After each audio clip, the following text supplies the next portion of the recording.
अस्सलामुअलैकुम FIA candidates. आज हमारा ये पार्ट 3 है जिसमें हम पास पेपर के साथ साथ नए MCQs को सीख रहे हैं।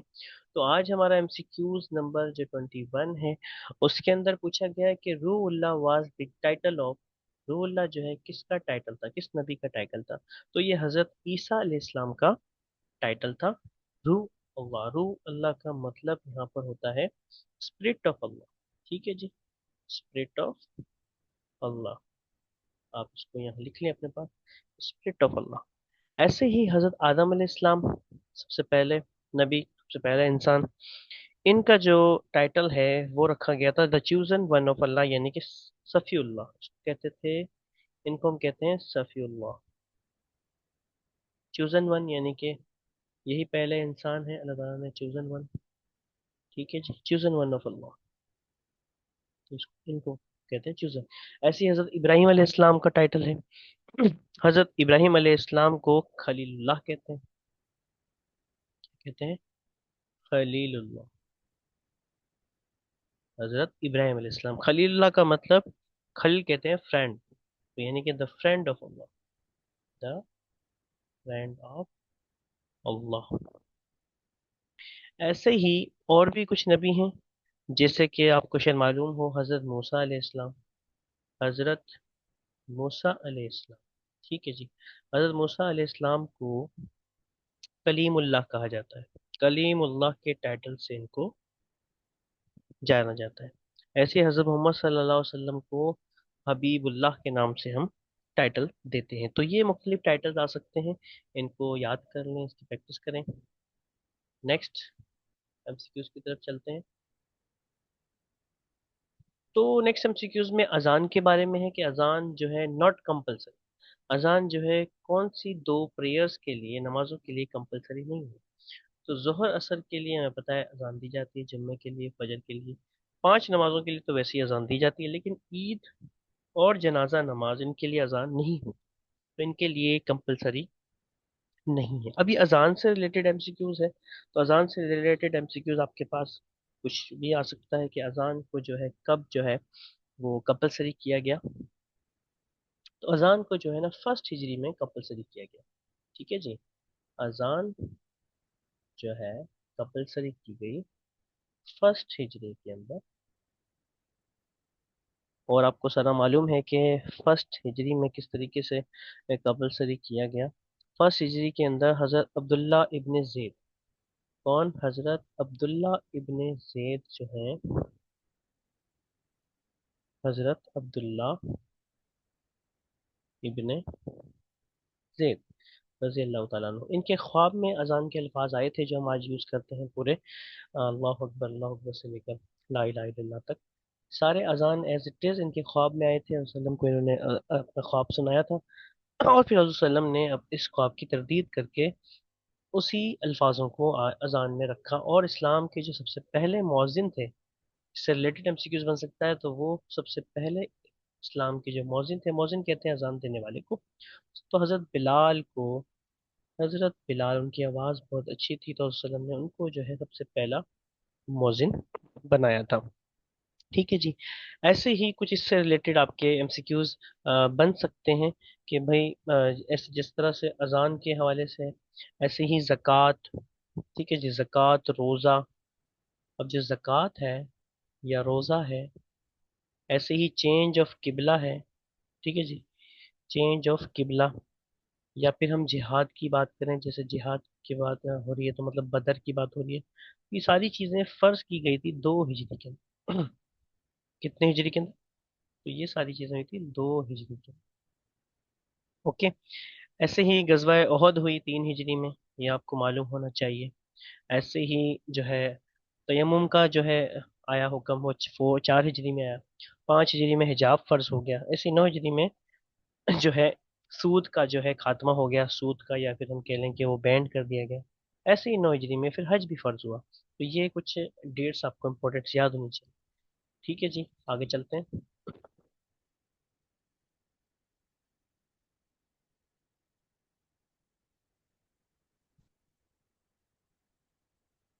नेहरू रिपोर्ट। तो नेहरू रिपोर्ट पाकिस्तान स्टडी से सवाल है, किसकी चेयरमैनशिप के अंदर नेहरू रिपोर्ट पेश की गई थी, तो वो थे मोतीलाल नेहरू। इनकी चेयरमैनशिप के अंदर जो है नेहरू रिपोर्ट को जो है पब्लिश किया गया या प्रेजेंट किया गया। अब नेहरू के बारे में कुछ अगर हम जाने, तो नेहरू कौन है? मोतीलाल नेहरू जो है फादर हैं किसके? इस इनके जवाहरलाल नेहरू के। ठीक है जी, ये फादर हैं। मोतीलाल नेहरू इनके फादर हैं, फादर। तो ये आपने याद रखना है कि जवाहरलाल के फादर हैं मोतीलाल नेहरू। अब इससे रिलेटेड और भी है कि नेहरू रिपोर्ट के अगेंस्ट में जो सबसे 14 पॉइंट्स दिए थे कायदे आजम ने मार्च 1929 में। और नेहरू रिपोर्ट कब पेश की गई थी, ये भी सवाल आ सकता है। अगस्त अगस्त 1928 में।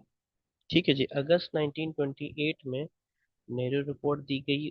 फिर इसके अगेंस्ट में कायदे आजम ने अपने 14 पॉइंट्स दिए थे। ठीक है जी, और कायदे आजम ने अपने 14 पॉइंट्स दिए थे 1929 में, यानी कि उसके अगले साल ही, मार्च के अंदर। मार्च के अंदर इसके बाद जो है, ऐसे ही राजीव गांधी, ये कौन थे? ये सिक्स प्राइम मिनिस्टर थे इंडिया के। इनकी मदर का जब इंतकाल हुआ था, यानी कि उनको इंदिरा गांधी को जो है एसेसिनेट किया गया था। इंदिरा गांधी जो कि थर्ड प्राइम मिनिस्टर थी, ये थर्ड प्राइम मिनिस्टर थी, और राजीव गांधी जो है फिर जो है सिक्स प्राइम मिनिस्टर बने थे। और इसके बाद अगर हम आगे चलें, तो पहला प्राइम मिनिस्टर कौन था? जवाहरलाल नेहरू। जवाहरलाल नेहरू जो है ये first prime minister of India बने। तो ये मुख्तलिफ जनरल नॉलेज आपको होनी चाहिए। तो इससे आगे चलते हैं एमसीक्यूज की तरफ। अब कुछ हेडक्वार्टर्स के बारे में बात कर लेते हैं, कुछ ऑर्गेनाइजेशन की, जैसे कि south association and regional corporation इसका फुल फॉर्म है। तो ये जो है इसका हेडक्वार्टर कहाँ है? काठमांडू में। ठीक है जी। तो अब ये ऑर्गेनाइजेशन बनी कब थी, इसके हवाले से अगर हम देखें, तो ये बनी थी 1985 के अंदर। 1985 के अंदर ये बनी थी। इसका जो हेडक्वार्टर है वो काठमांडू नेपाल के अंदर है, और इसके 8 मेंबर्स। तो ये आपको मालूम होना चाहिए कि कितने ऑर्गेनाइजेशन और कब बनी थी, इनका हेडक्वार्टर कहाँ है। जैसे कि ओआईसी है। ओआईसी जो है ये कब बनी थी? 1969 के अंदर। और इसके हमारे पास 57 मुस्लिम कंट्रीज हैं इसके। और इसका जो हेडक्वार्टर है वो जद्दा में है। ऐसे ही आपकी नेटो है। ओआईसी हमारी कहलाती है ऑर्गेनाइजेशन इस्लामिक कंट्री, ऐसे ही आपका नेटो है, नॉर्थ अटलांटिक ट्रीटी ऑर्गेनाइजेशन इसको कहते हैं। और इसके अंदर आपके 31 मेंबर्स हैं, 31 मेंबर्स। और इसका जो हेडक्वार्टर है वो ब्रसल्स यानी कि बेल्जियम में मौजूद है। ब्रसल्स बेल्जियम के अंदर है। और ये बनाई गई थी 1949 के अंदर। ऐसे ही आपकी यूनाइटेड नेशंस है, वर्ल्ड वार 2 के बाद बनी थी 1945 के अंदर, ताकि वॉर को रोका जा सके। और इसके अंदर 193 कंट्रीज इसके मेंबर्स हैं। और इसका जो हेडक्वार्टर है वो न्यूयॉर्क में है। ठीक है जी, न्यूयॉर्क। इससे रिलेटेड एमसीक्यूज आ सकते हैं, आप इसकी प्रैक्टिस करें, याद करें। आगे चलते हैं। अब एक पाकिस्तान से रिलेटेड है एमसीक्यूज। प्रेसिडेंट ऑफ पाकिस्तान अगर मौजूद ना हो तो कौन प्रेसिडेंट के इख्तियारात को इस्तेमाल कर सकता है? तो absence of president of Pakistan, जो चेयरमैन सेनेट होगा वो बन सकता है एज अ प्रेसिडेंट, यानी कि एक्टिंग प्रेसिडेंट के तौर पे काम कर सकता है। इस वक्त जो है आपको पता है कि प्रेसिडेंट कौन है? आसिफ अली जरदारी।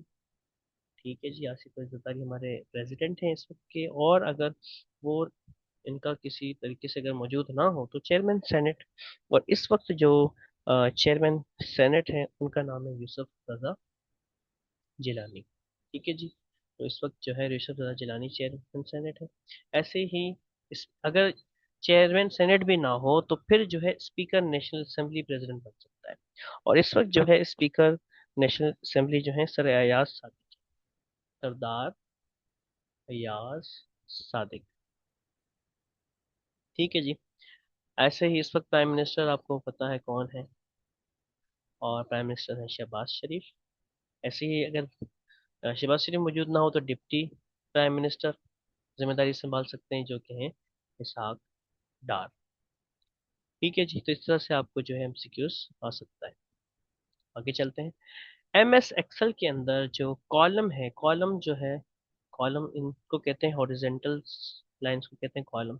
तो इनको जो है शो करते हैं अल्फ़ाबेट्स। ठीक है जी, इनको शो करते हैं अल्फ़ाबेट। ऐसे ही जो रोज होती हैं उनको नंबर्स शो करते हैं, रोज।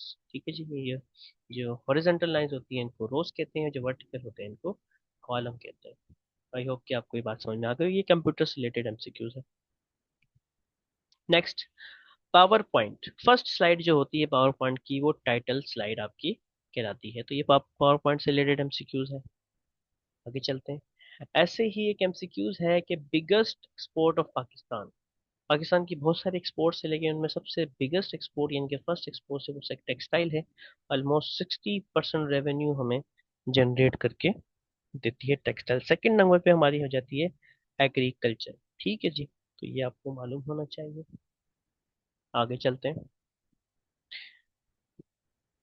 पाकिस्तान ने सीटो और सेंटो को कब ज्वाइन किया था? 1954 और 1955 में ज्वाइन किया था। और जो है उसके बाद जो है अब जो है पाकिस्तान इन दोनों से रिजाइन कर चुका है। और उसकी बहुत सारी वजूहात हैं। ताकि अब सीटो का फुल फॉर्म क्या होता है? South East Asia Treaty Organization. ठीक है जी, South East Asia Treaty Organization. ऐसे ही सेंटो का है सेंट्रल ट्रीटी ऑर्गेनाइजेशन। ठीक है जी। अब ये जो है इसका हेडक्वार्टर जो है, एक एक का बैंकॉक में है, दूसरे का बगदाद में है। इसका हेडक्वार्टर बैंकॉक में है और यहाँ जो है बगदाद में, सेंटो का। ठीक है जी, आगे चलते हैं। Largest cell in the human body. तो पता है कि बहुत सारे सेल्स होते हैं, तो लार्जेस्ट सेल जो ह्यूमन बॉडी के अंदर है वो ओवम में है। ओवम यानी कि एग सेल्स होते हैं, जो कि फीमेल में होते हैं। ठीक है जी। और इन एग सेल्स के साथ जब कॉम्बिनेशन होता है स्पर्म का, उसके बाद जाके जो है आपको ह्यूमन बीइंग बनता है। तो एग सेल्स जो है एक लार्जेस्ट सेल है ह्यूमन बॉडी के अंदर, और स्मॉलेस्ट जो सेल है वो स्पर्म कहलाता है। ठीक है जी, तो मेल ऑर्गन से आपके पास आता है। ऐसे ही कुछ और ऑर्गन्स भी आपको मालूम होना चाहिए। स्पर्म जो है स्मॉलेस्ट सेल हो गया। ऐसे ही जो लॉन्गेस्ट सेल होता है वो नर्व मोटर सेल्स कहलाते हैं। नर्व मोटर सेल्स वो लॉन्ग सेल्स कहलाते हैं, लॉन्गेस्ट नर्व मोटर सेल्स, तो ये कहलाते हैं लॉन्गेस्ट। ठीक है जी। ऐसे ही लार्जेस्ट और हेवी ऑर्गन की बात करें, एक तो लार्जेस्ट भी हो और दूसरा हेवी भी हो, वो आपका होता है लिवर। ठीक है जी, ऑलमोस्ट लिवर आपका जो है 1.5 किलोग्राम का होता है। तो लार्जेस्ट भी है, हेवी भी है। ऐसे ही इसके अलावा ओवरऑल लार्जेस्ट की बात करूं, ओवरऑल लार्जेस्ट ऑर्गन, तो वो आपका स्किन है। ठीक है जी, स्किन आपका तकरीबन 20% ऑफ बॉडी मास होता है। तो ये आपके ऑर्गन से मुख्तलिफ, इनके हवाले से आपको नॉलेज होनी चाहिए। आगे चलते हैं। लास्ट एमसीक्यूज है हमारा आज का, कि work of pituitary gland in human body. अब पिट्यूटरी ग्लैंड जो होता है ह्यूमन बॉडी में, वो कंट्रोल करता है सेवरल अदर हार्मोन ग्लैंड्स।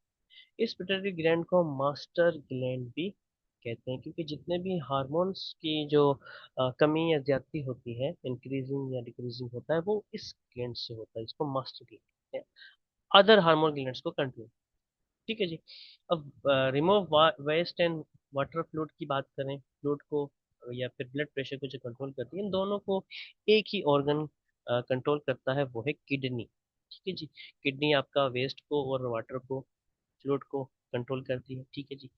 इसी तरीके से ब्लड प्रेशर को भी ये कंट्रोल करती है। सोडियम और उसकी मकदार को खून में बढ़ाती है, जिससे ब्लड प्रेशर कम होता है तो इंक्रीज हो जाता है।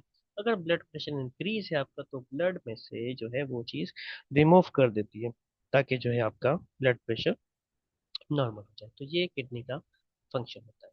आई होप कि आपको आज के जो एमसीक्यूज हैं इंटरेस्टिंग लगे होंगे, आपकी नॉलेज में इजाफा हुआ होगा। इंशाल्लाह नेक्स्ट पार्ट में हम जो है आगे कुछ एमसीक्यूज को सीखेंगे। तो आज के लिए इतना ही, प्रैक्टिस करें, तैयारी रखें। जब तक के लिए टेक केयर, अल्लाह हाफिज।